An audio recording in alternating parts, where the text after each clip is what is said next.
Hello everyone, আমি অম্বিকা আবার চলে এসেছি তোমাদের সামনে একটি নতুন ভিডিও নিয়ে। তো আজকে আমরা যাচ্ছি সবাই মিলে জগদ্ধাত্রী পুজোর ঠাকুর দেখতে। সেজন্য দেখো সন্ধ্যে সন্ধ্যে সবাই মিলে রেডি হয়ে বেরিয়ে পড়েছি। আর এইদিকে দেখো রয়েছে দেখো আমার মা, শ্বশুর, শাশুড়ি মেয়ে, আমার বর, আমার ভাই। ফার্স্টে চলে গেলাম আমাদের এই পাড়া রয়েছে মা জগদ্ধাত্রীর কাছে। তারপরে দেখো এত সুন্দর রাস্তা অ্যাম্বিয়েন্স দেখতে দেখতে আমরা পৌঁছে গেলাম প্যান্ডেলে। আর প্যান্ডেলের ভিতরগুলো যে এত সুন্দর নিখুঁত ভাবে কাজ করা রয়েছে সেটা হয়তো না দেখলে বুঝতেই পারতাম। প্রতিটা প্যান্ডেলে এক এক রকম থিম হচ্ছে। তারপর আমাদের বুড়িমার সঙ্গে দেখা করে চলে গেলাম আর একটি প্যান্ডেলে। দেখি সেখানে মায়ের সামনে অর্কেস্ট্রা দিয়ে গান করছে।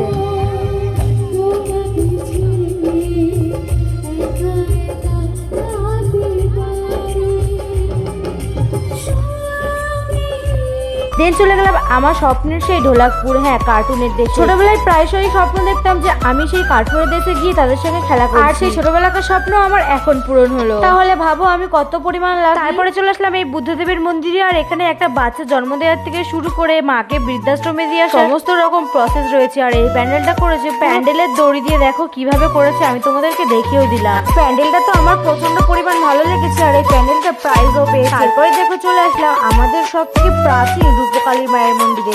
আর এই মায়ের গায়ে প্রায় 40 থেকে 50 কেজি ওজনের গহনা রয়েছে। এই মায়ের থেকে কিছু চাইলে মা কখনো ফেরে না। তাই সবাই মিলে বলো জয় রূপকালী মায়ের জয়।